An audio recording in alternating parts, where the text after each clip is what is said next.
Scorpio, hello, welcome dito sa iyong first week of February reading, Feb 1 to 7. Tignan natin na itong mga posibleng paparating sa iyo or energy surrounding you.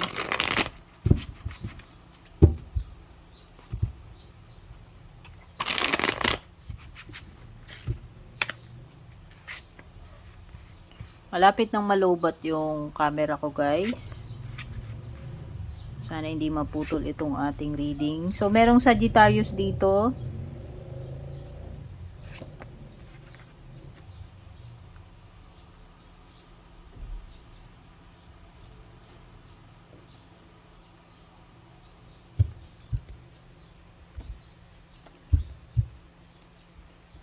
Wow! Possible na may matatanggap ka, Scorpio, first week. Okay? May regalo sa'yo. Ayan, oh, Ace of Cups. Material man ito or hindi. Blessing. This is a blessing. A gift sa'yo, ino-offer ng universe. Okay? This is something special para sa'yo. So, napipil ko pang another thing is offer. Whether magkakaroon ka ng bagong opportunity to start again, romantic man ito, business or career. Basta meron ditong element na possible na mabigyan ka ng tsansa na magsimula uli. At may opportunity. No? Ayan. May marireceive ka definitely. Magandang bagay yan, for sure. Tignan natin. You have also 8 of Wands. Communication, no? Baka yung iba may ma-receive ninyo something na ikakasaya nyo, pwedeng related sa applications, sa work, sa business, basta may good news dito may hinihintay ka na mensahe. Or yun nga, pwedeng email, phone call, text, etc. No? Uy, mabilis na to, Scorpio. Malapit na. Ayan,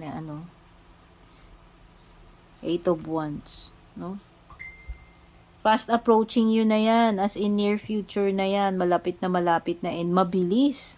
If ever, kung may mga bagay man ditong gagawin or mangyayari, possible na mabilis. Ayan. So, kung may mga applications kayo, may mga proseso, kung ano man, mabilis lang. No? Uy, may tower moment ka. So, this is something na ikakagulat mo, Scorpio. So, may mga panggulat moment dito, mga something na unexpected na mangyayari. O possible na magkaroon ng mga hassle dito, ng delay. Basta aberya Parang some kind of disruption. No? Something na hindi ka prepared and hindi mo talaga ine-expect na mangyayari yan. You have also the temperance, patience. Patience ang kailangan mo dito, Scorpio, sa first week. Moderation and balance. Okay, so make sure na yung mga bagay-bagay hindi sumusobra, hindi nakukulangan. So, pwedeng iba this is about healing. No? Well, kung kailangan nyo ng healing or nakaka-recover na kayo or recovered. No? May recovery dito So, hindi ko alam kung nagre-recover na ba kayo sa sakit or sa ibang bagay. Kasi ang recovery, pwede rin naman yan sa recovery about financial or recovery about a breakup, marami. Basta ang maganda rito is healing. Nandoon ka na sa yung nakakabawi ka na, nagiging okay ka na uli, no? Nagi-improve na yung health mo or yung situation mo. Tignan natin, Scorpio, ano pa yung mga paparating sa'yo.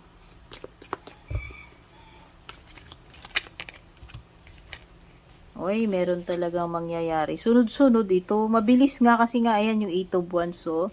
May chain ka dito So, merong mga bagay dito sunod-sunod. Sunod-sunod na darating sa'yo or sunod-sunod na mangyayari. Okay, so maging prepared ka dyan. At may dealings dito with a fair man. Ayan. Dealings or relationship with lalaki na may blonde, gray, or white hair. Uy, good advice from a wise person. Baka kailangan mong mag-ask ng guidance or advice from someone who is expert na, o sabihin na natin experience na tungkol dyan sa sitwasyon mo. No? So, hindi naman makakasama kung kung mag-a-ask tayo ng advice, lalo na kung tayo ay hindi pa ganun ka-expert about dun sa sitwasyon. Uy, yung iba dito may marriage, baka may ikakasal. Ikaw ba, Scorpio? Kung hindi naman ikaw yung ikakasal, pwedeng kakilala mo, family member, kaibigan, o baka naman ikaw ay naimbitahan as abay. Abay, ninong or ninang, ayan, basta may marriage dito, sabihin na natin, kasal, kung hindi man ikaw yun yung mga pwedeng kakilala mo, or na-invite ka. Okay, if this is not about marriage, ang ibig sabihin lamang nito ay partnership. So sabihin na natin papasok ka sa panibagong commitment or partnership sa negosyo man 'yan or contract, no? 'Yan. Ayan kasi may dalawang partido dito na parang magma-merge pagsasamahin. Ayan. Parang related siya dito. Meron ditong parang, 'di ba pag kinasal kayo, magsasanib na yung ninyo, apelyido ninyo, yung lahi ninyo, yung families niyo. Parang ganun. So, kung hindi man ito about literal na marriage, kasal, pwedeng yun nga, pagsasanib sa partnership, commitment, kumbaga parang itatali niyo yung sarili niyo sa isa't isa no? Kumbaga parang may pirmahan ng kontrata. Ano ba 'yan yung iba yung marriage vows, parang ganun. In sickness and in health, yung mga di ba ganun naman yung partnership? Pag pumirma ka ng contract, ganun hanggat hindi natatapos yung kontrata mo, di ba? Parang siyempre pinirmahan mo yun. Nag-swear ka dun, pumirma ka dun, kaya dapat tuparin mo. Parang ganun. Pagtupad sa sa kontrata or commitment. Ay, ano ba to? Tapos na tayo dito. Dito na tayo sa love life mo pala, Scorpio.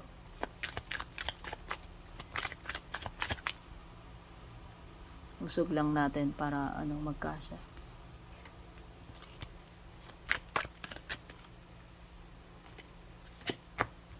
Uy, running sa love life mo. Naku, mukhang may manggo-ghost dito. Tatakasan ka, tatakbuhan ka nito, iiwan. Bigla, merong energy dito ng bigla na lang maglalaho, biglang magiging mumu, Casper. Pinagli kay Casper siguro to, or kay Invisible Man. Kung sino man yan, running, ibig sabihin aalis, mangiiwan, magwo-walk out. Oo, conflicted kayong dalawa. O, pagdating sa love life mo, alat, no? Hindi maganda. Parang now you see me, now you don't, itong person mo. Lulubog, lilitaw, susulpot, mawawala. Unreliable, no? Pwedeng pabago-bago ng isip kasi hot and cold. Pabago-bago kayong dalawa sa isa't isa. Magulo. Hindi consistent yan. Hindi consistent itong relationship ninyo. Lalo na may dito, parang biglang magiging invisible man, Casper. Pinaglihi yata sa mumu. Naging invisible bigla. Ayan. Meron ding multiple choices dito. Nako, so, hindi ko alam kung naka-label na ba yung relationship ninyo, as in legal na ba kayong magjowa, mag-asawa, or hindi pa. Kasi parang may mga dito, may ibang choices. Possible na may iba pang taong involved dito. No, parang kumbaga may pang Monday, may pang Tuesday, may pang Wednesday, o di ba ang taray, ayan, hindi ko alam kung sino sa inyong dalawa yan pero may ganyan. May reserba, parang gulong lang pag na-flat, no? Halimbawa, Monday, sa'yo siya.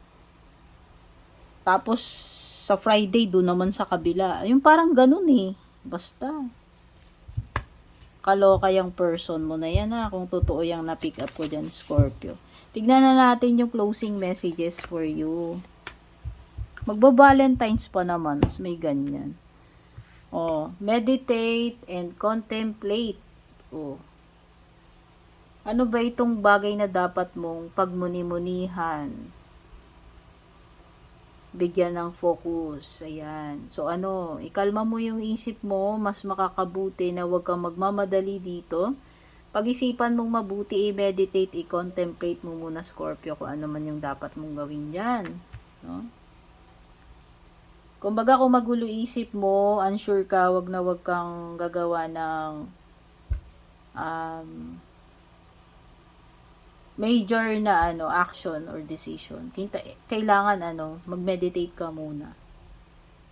Para hindi ka magkamali or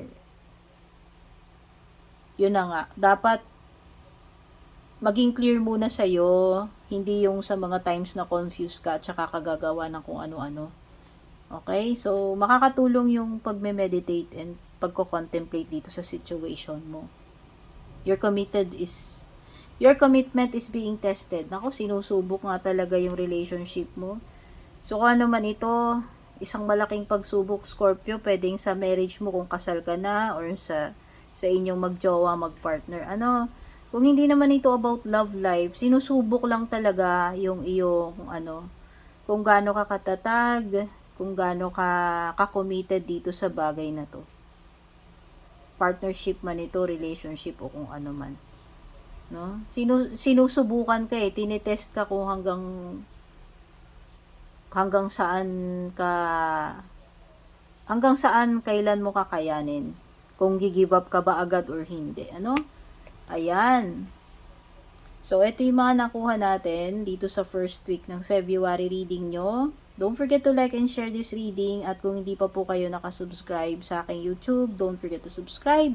Palike na rin po yung ating FB page. Mag-send lang po kayo ng PM sa Purple Teen Facebook page kung gusto ninyong mag-book or mag-inquire about personal readings. Take care, good luck, and God bless po.